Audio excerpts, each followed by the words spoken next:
Assalamualaikum warahmatullahi wabarakatuh. Pohabat Syedara, jumpa lagi dalam Berita Aceh bersama saya Cika Mutiara.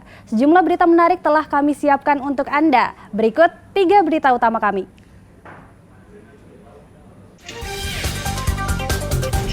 Ratusan guru ASN di Kabupaten Aceh Tenggara berunjuk rasa ke kantor Bupati untuk menuntut THR dan gaji ke-13 tahun 2024 yang hingga saat ini belum dibayarkan.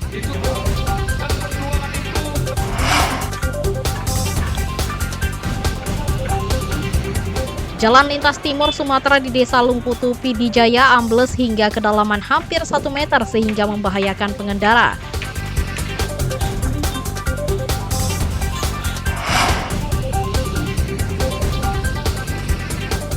Warga Aceh jaga tradisi meramin dengan cara menikmati kuah peliu bersama-sama.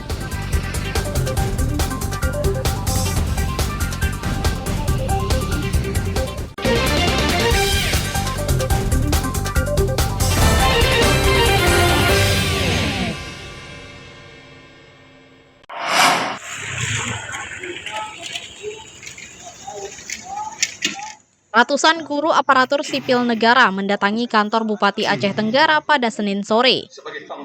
Mereka menuntut THR dan gaji ke-13 tahun 2024 yang hingga kini belum dibayarkan. Para guru menyerbu kantor Bupati untuk menyampaikan keluhan mereka atas lambannya proses pembayaran hak mereka. Seharusnya THR dan gaji ke-13 sudah mereka terima melalui Pemkab Aceh Tenggara. Ratusan guru yang masih berseragam kedinasan mendesak Bupati Aceh Tenggara memberikan hak mereka sesuai dengan peraturan pemerintah nomor 14 tahun 2024 tentang pemberian tunjangan dan gaji ke-13 bagi ASN. Sebagian para pendidik ini harus meninggalkan tugas mengajar di sekolah untuk menuntut haknya. Sebagian lagi tetap mengajar di sekolah menunaikan tugasnya. Ya, tuntutan kami adalah sesuai dengan peraturan pemerintah nomor 15 tahun 2023 tentang pemberian tunjangan hari raya dan gaji ke-13 kepada aparatur sipil negara. Sedangkan bagi guru dan dosen menerima 50% tunjangan gaji pokok. Namun PP nomor 23 ini belum juga terrealisasi. Pada tahun 2024 keluar lagi PP peraturan pemerintah nomor 14 tahun 2024 tentang tunjangan hari raya dan gaji ke-13. Masih juga terdapat pada pasal 6 ayat 3 dan 4 bagi guru dan dosen menerima tunjangan 50% 1 bulan gaji pokok. Ini juga belum terrealisasi. Datangan para guru ini diterima Kepala Dinas Pendidikan dan Kebudayaan Kabupaten Aceh Tenggara, Zulkifli. Mereka telah beraudiensi dengan beberapa perwakilan guru dan Pemkab yang mengabarkan dana tersebut masuk pada akhir tahun 2024 dan akan dibayarkan bulan Februari 2025. Kendala sebetulnya ini hanya diskomunikasi saja. Ya, kalau tunjangan raya ini, tahun 2024 tunjangan raya guru kan, ini memang ada aturannya dan kita usulkan dan itu memang ada uangnya, kan masuk di ujung tahun, di ujung tahun atau bulan Desember.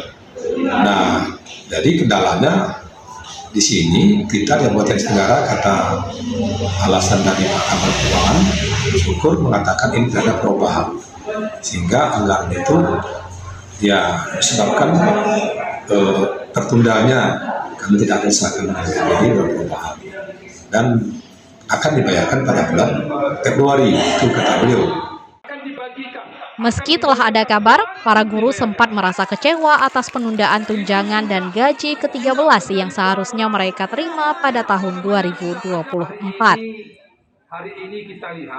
Maimunzir melaporkan dari Aceh Tenggara.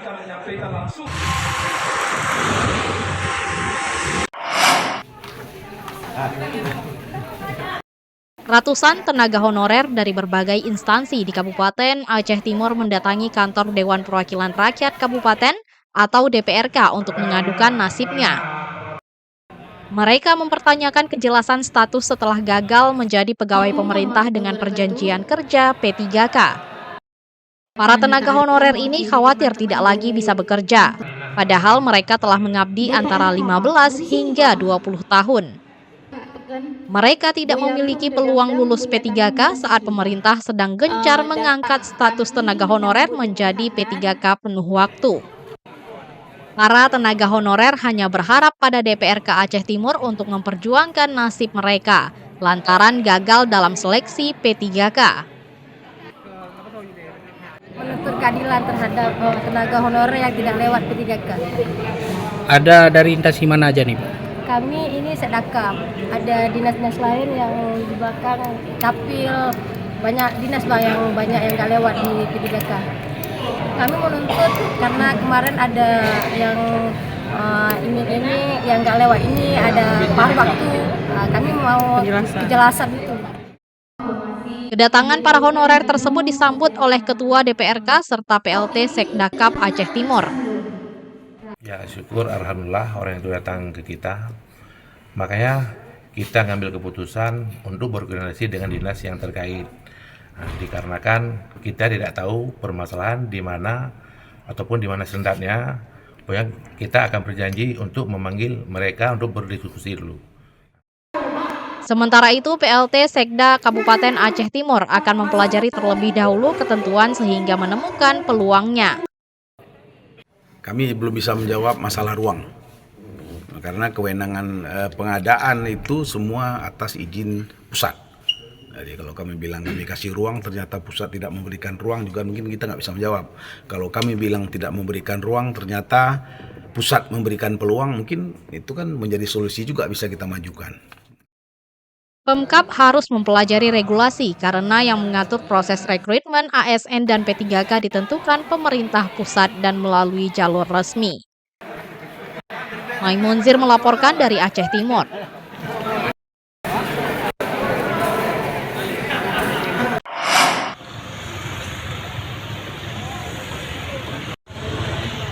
Jalan Lintas Timur Sumatera Banda Aceh Medan di Gampong atau Desa Kede Lungputu, Kecamatan Bandar Baru, Pidijaya, ambles. Jalan antar provinsi ambles akibat intensitas hujan yang tinggi selama beberapa bulan terakhir. Tingginya curah hujan yang mengguyur daerah itu menyebabkan kontur tanah labil. Akibatnya pergerakan tanah menyebabkan bahu jalan tergerus air hujan dan badan jalan tak kuat menahan beban sehingga ambles. Jalan sepanjang ratusan meter ambles ke sungai.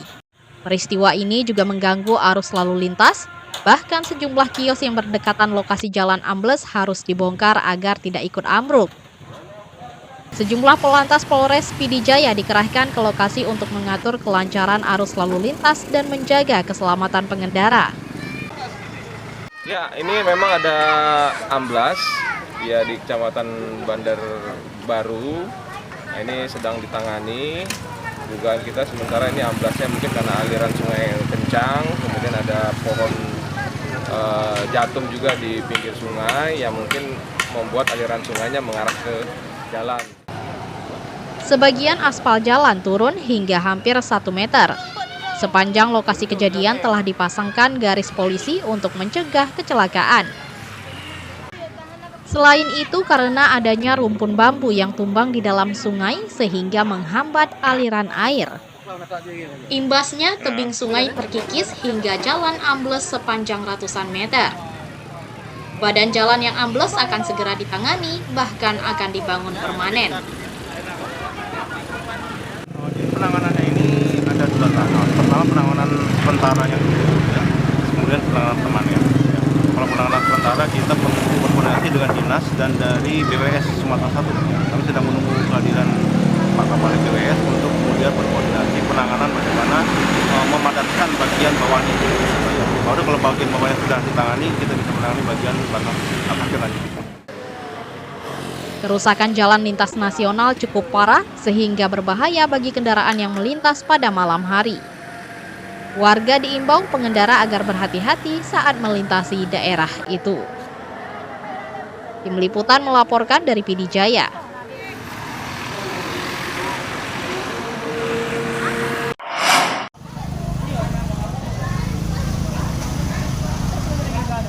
Warga Kecamatan Pulau Banyak, Kabupaten Aceh Singkil kesulitan memperoleh BBM. Hampir 2 pekan mereka sulit mendapatkan BBM bersubsidi sehingga menghambat aktivitas dan usaha.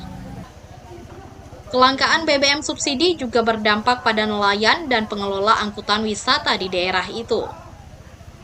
Kelangkaan BBM terjadi sejak akhir Desember 2024 lantaran operator pengangkut BBM cuti akhir tahun, sementara stok BBM hanya bertahan selama 3 hari.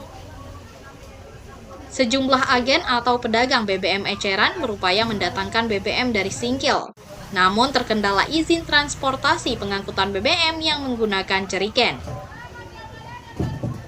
Kelangkaan BBM di Kecamatan Pulau Banyak mulai dari Natal di tanggal 23. Penyebabnya operator kapal pengangkut minyak dia cuti tahun baru dan Natal, sehingga minyak yang disuplai yang pada masuk yang terakhir hanya habis dalam hitungan 3 hari. Kelangkaan BBM subsidi yang terus berlanjut menyebabkan harga BBM jenis Pertalite melonjak mencapai Rp15.000 per liter. Meski pasokan BBM telah kembali masuk pada hari Senin, namun warga harus berebut karena sudah lama kosong. Nazarudin melaporkan dari Aceh Singkil.